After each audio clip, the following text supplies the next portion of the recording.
Et yo YouTube, je vais vous parler aujourd'hui du tapis de souris en verre de la marque Kanami, le Sai. Il s'agit d'une édition limitée à 1000 exemplaires, avec le drop qui aura lieu sur leur site officiel le 2 août à 1h du matin pour la Belgique et la France. Je vous laisserai quand même vérifier, mais il me semble que c'est ça. Ce sont des tapis qui seront en stock et donc envoyés peu de temps après la commande. Mais par contre, je sais pas s'il y aura des frais de douane à rajouter, mais ce sera fortement possible si envoyé depuis les États-Unis, donc gardez ça en tête. J'ai décidé d'attribuer à ce tapis la dame de carreau, car niveau performance, difficile de vraiment départager des tapis en verre, sachant que c'est juste de la préférence. Et personnellement, dans les 10 que j'ai pu tester, j'arrive à en préférer d'autres. Aussi, niveau qualité de fabrication, il est excellent, mais il y a moyen d'avoir des tapis en verre un peu plus optimisés sur les features. D'ailleurs, rentrons dans les détails, let's go.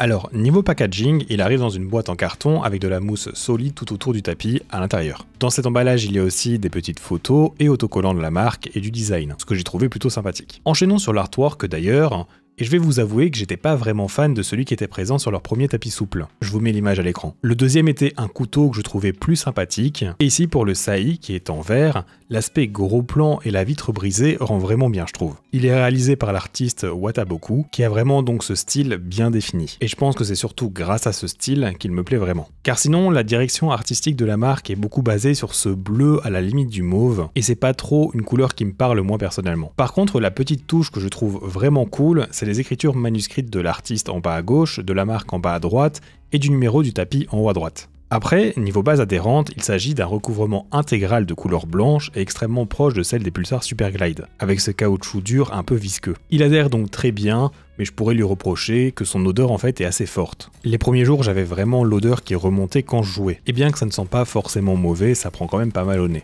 Je dirais que le combo de cette base et l'épaisseur de la plaque de verre en elle-même va faire que le tapis est assez épais overall. C'est pas trop grave, mais c'est la même épaisseur qu'encore une fois le Pulsar Superglide V1, sorti il y a un bon moment maintenant. Entre temps, on a pu voir des améliorations là-dessus, donc voilà. Si ça vous importe, il y a de meilleurs choix. C'est un élément que je vais bien sûr comparer dans ma tier list des tapis en verre prévue pour le mois prochain. Sinon, les bords en eux-mêmes sont bien traités, avec le bord en contact qui est comme arrondi, ce qui facilite donc la transition sur le bras ou le poignet, en diminuant donc son ressenti. Avec une manchette, vous pouvez donc quasiment nullifier son ressenti. Et dernièrement, sa taille est de 49 cm de long sur 42 de large, similaire à un tapis XL de chez Artisan. C'est ok, mais moi personnellement pour du verre, j'aime bien un peu plus grand. Parlons maintenant de sa surface. Il ne s'agit pas d'une révolution chez les tapis en verre récents, mais il fait partie des meilleurs entre guillemets en termes de ressenti smooth et satisfaisant. Le Sai est tout simplement doux et très smooth. Dans ce genre de tapis, il fait partie de ceux qui ont un peu plus de friction rajoutée lors de la glisse, donc un peu plus de frottement des patins sur la surface.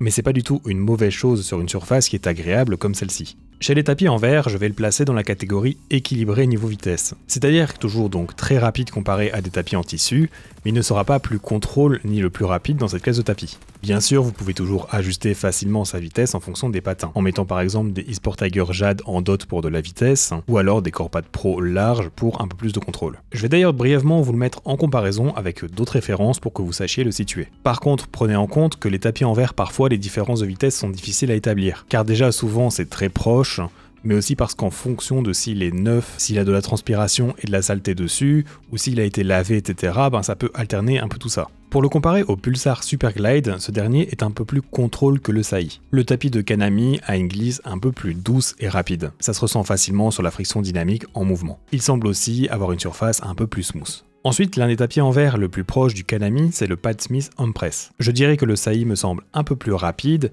et encore une fois un peu plus smooth, en accrochant aussi un peu moins sur la peau. Après, comme je disais, j'ai pas autant de jeux dessus, donc ça peut jouer. Le Empress est donc lui aussi dans cette partie équilibrée les tapis en verre, je dirais. Le Skypad 3.0 est d'ailleurs un tapis qui me semble être plus rapide que le Sai. Par contre, en termes de ressenti et accroche sur la peau, le 3.0 est l'un des moins bons, quelque chose qui a été amélioré sur le SPK dont on va parler justement. Il est donc lui plus rapide aussi, et niveau ressenti sous les patins, on peut avoir une certaine différence. Je définirais la glisse du Sai comme étant un peu plus douce, en peut-être un peu plus agréable d'une certaine manière, mais le SP4 a comme plus de légèreté de ce côté. J'entends par là donc qu'il n'y a pas vraiment un moins bon ressenti sur les patins, c'est juste que justement, il y a moins de frottement, ce qui concorde avec sa plus grande rapidité. Du coup, selon les patins, le Sai ne sera pas forcément le plus silencieux des deux. Et finalement, en comparaison avec le Laonda Glaze, ce dernier me semble un peu plus rapide, avec un peu plus de douceur dans la surface chez le Kanami, mais ce qui provoque donc un peu plus de friction lors de la glisse. Voilà pour les comparaisons, et comme je vous disais niveau performance, je vais pas pouvoir vous dire c'est mieux qu'un autre, c'est juste de la préférence. Personnellement, je pense aimer dans le global tous mes tapis en verre, et il y en a plein où je vais performer quand même de la même manière, dans le sens où je vais pas jouer sur un 3 sur 10 de vitesse puis un 7 sur 10 comme sur des tapis en tissu, ce qui permet là une vraie marge de préférence possible.